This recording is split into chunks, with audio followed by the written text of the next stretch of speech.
Morning, guys.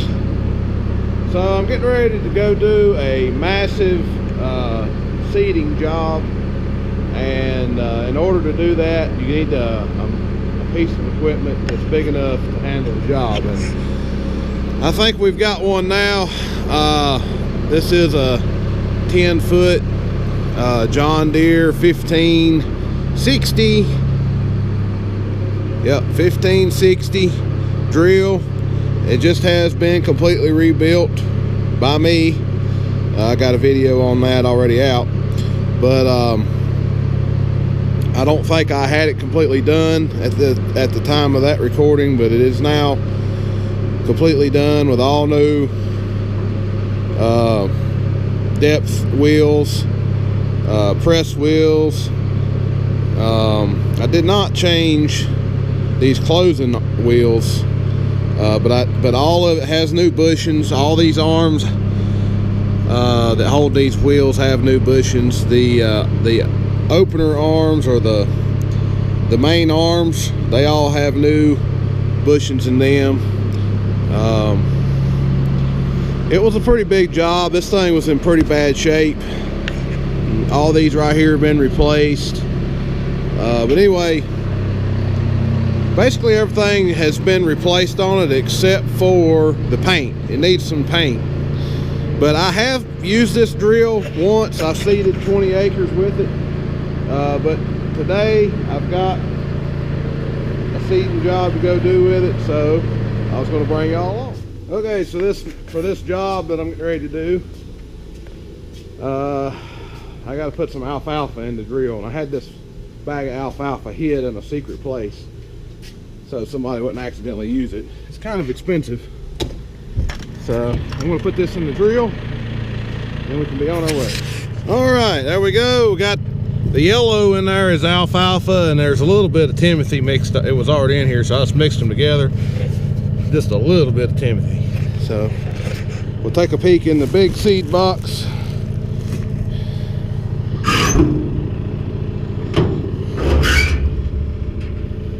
That's orchard grass. I believe that'll be plenty. All right, let's get going. Okay, so we're just getting here to the field, and I got to open the gate. Hope my gate will start this morning.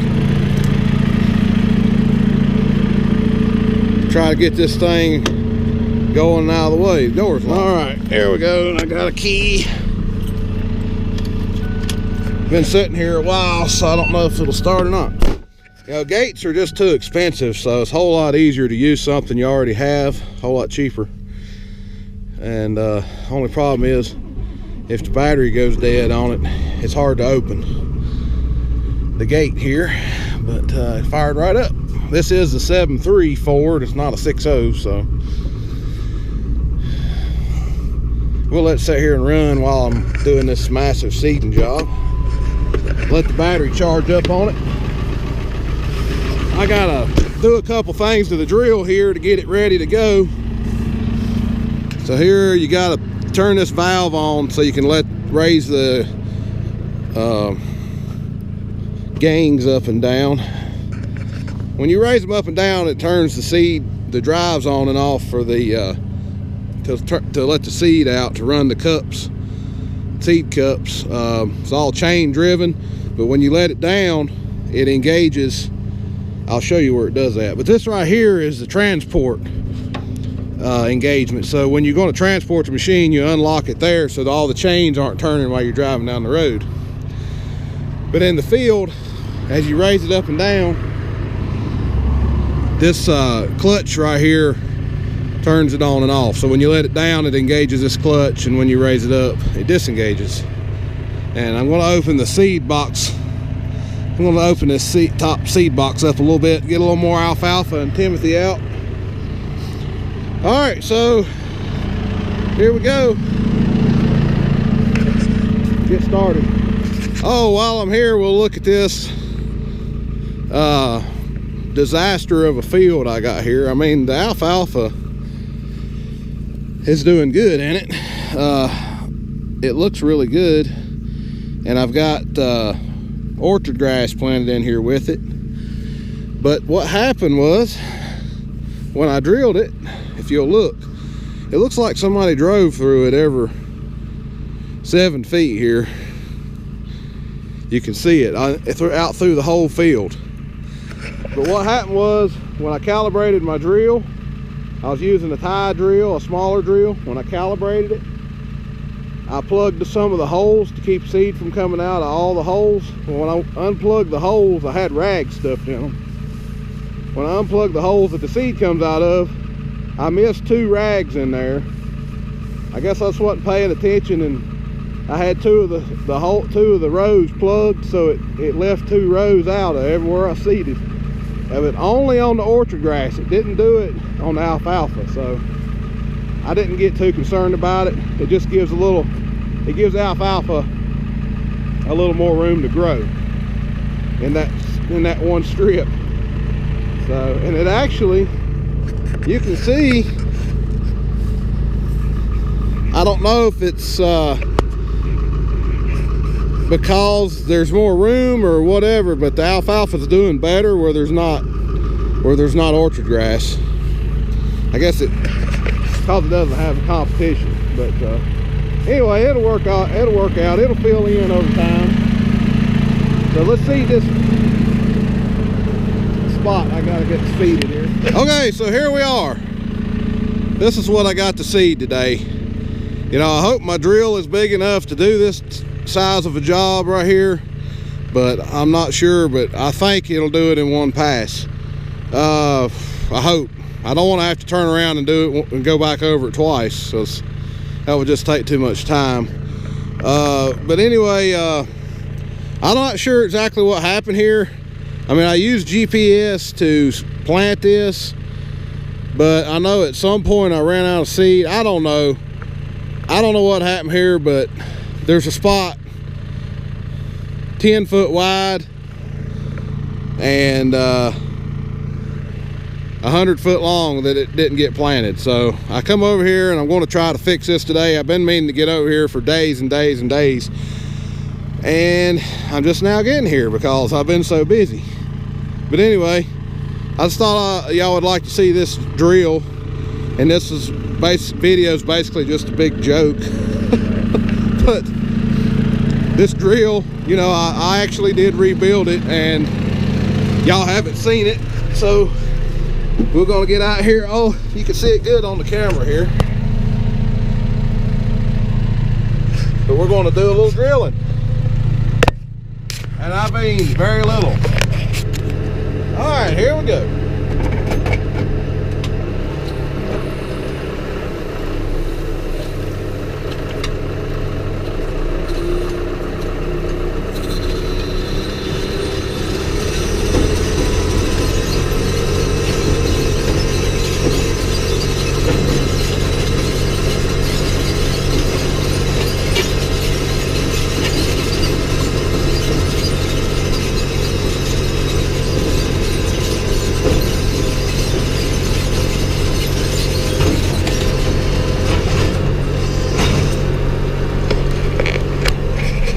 Well, that's basically it. I got all my seeding done for the day, and I guess it's time to go home and go to bed now. Actually, it's about like 9 o'clock in the morning. So this is a dreary day today. We're supposed to get a lot of rain, so it's cold. It's like 40 some degrees, and then the moisture in the air just makes it feel terrible. But the hay's coming on. Today's April 24th, I believe. The hay's coming on. My hay doesn't get ready till about the end of May, where I live. I live in the mountains at about 3,500 feet elevation, or somewhere between 3,000 and 3,500. But the hay up here, the weather is cooler and the hay is slower up here. You can drive about 20 minutes to the east of here, and they'll have hay in the beginning of May, or close to middle of May. This alfalfa should be ready about the 20th of May is when it typically gets ready, depending on how much cold weather we have. A couple days ago it was 28 degrees here. So actually no, it was 25 degrees. I'm sorry, they were calling for 28 and it was 25.